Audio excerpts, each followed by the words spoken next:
Olá pessoal, eu sou o Wellington Palassi, instrutor na Palassi Telecom, e hoje eu vou estar falando um pouco sobre sinal analógico e sinal digital.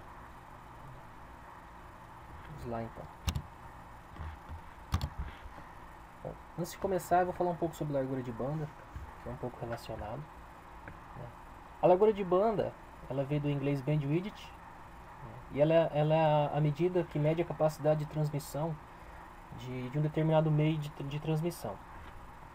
Seja ele wireless, seja ele cabo, seja ele fibra, seja ele coaxial, né? Ela sempre tem a sua largura de banda, né?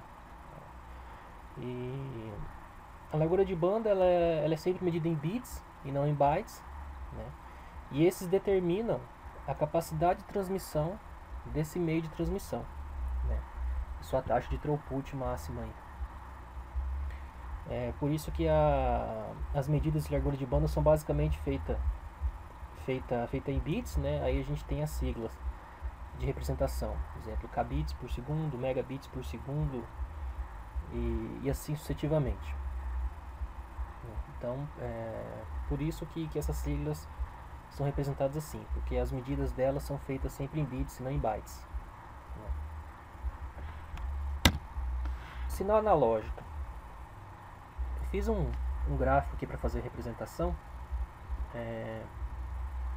Bom, o sinal analógico ele pode, né, sofrer grandes quantidades de alterações ao decorrer do trajeto que ele faz, né, do seu ponto zero até o seu destino, né, o seu receptor.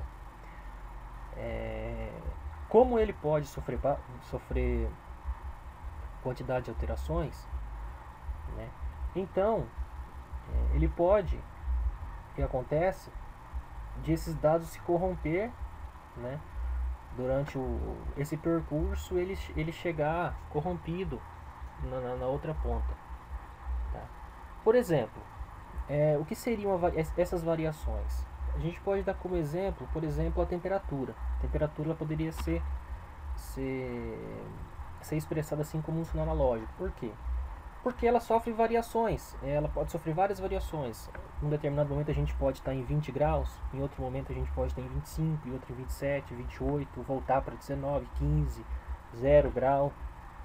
Então esse tipo de variação, né, que ela pode sofrer, ela não tem um padrão assim, ela pode variar conforme o ambiente, né. A velocidade de um carro também, que quando ele arranca ele está a 0 por hora, e depois ele passa para 20, 25, 30, 40, 50, 100 km por hora e retorna a sua velocidade zero posteriormente. Então esses são os tipos de medidas, né, de marcações que um sinal analógico pode fazer. Tá? E, bom, aqui que eu estava falando, né, vamos imaginar o seguinte cenário. Que a gente tenha um transmissor, um receptor, e nesse meio termo, não, no meio do caminho, aconteça um ruído nesse sinal. Ele tem várias, né, esses pontinhos aqui, seria como se fossem as alterações que ele está sofrendo no caminho. E quando ele passa por um determinado ruído, ele sofreu alterações aqui, né, e ele chega no seu receptor com alterações nos dados, os dados corrompidos. O receptor, por sua vez, por ser um receptor analógico, ele vai aceitar esses dados normalmente, mesmo eles estando corrompidos. Por quê? Porque ele não sabe como, né? Ele não consegue comparar como esse dado saiu daqui. Então ele pode ter saído com várias alterações diferentes daqui e ele pode chegar lá também com essas mesmas alterações. Tá? Então aqui acontece uma perda de qualidade daí na conexão, se tratando de sinais analógicos em alguns casos. Tá? Justamente por isso, porque ela tem grandes quantidades de alterações e se por acaso ela sofre um ruído ou alguma interferência no meio do caminho, ela vai chegar na outra ponta e o receptor vai aceitar essas informações, mesmo elas estando corrompidas. Tá? O sinal digital, por sua vez, né, ele é mais confiável porque ele trabalha com um sistema, poderíamos dizer que é o sistema binário, 0 e 1. Um. Então a transmissão dele sempre varia nesse meio termo, 0 e 1. Um. E se ele chega, se ele sai do transmissor, né, marcado com essas duas transmissões, de 0 e 1 ele vai, tem um ruído, certo?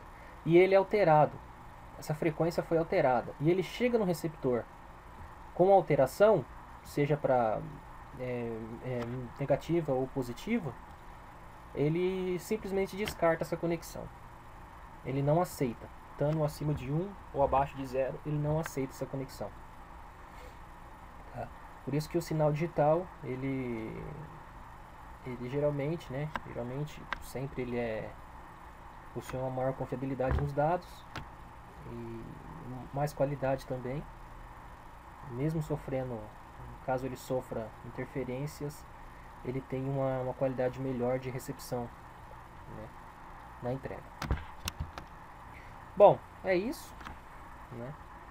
É um pequeno vídeo só que o pessoal tinha me pedido para fazer, explicando. Espero que goste e ajude o pessoal aí. Obrigado, até mais.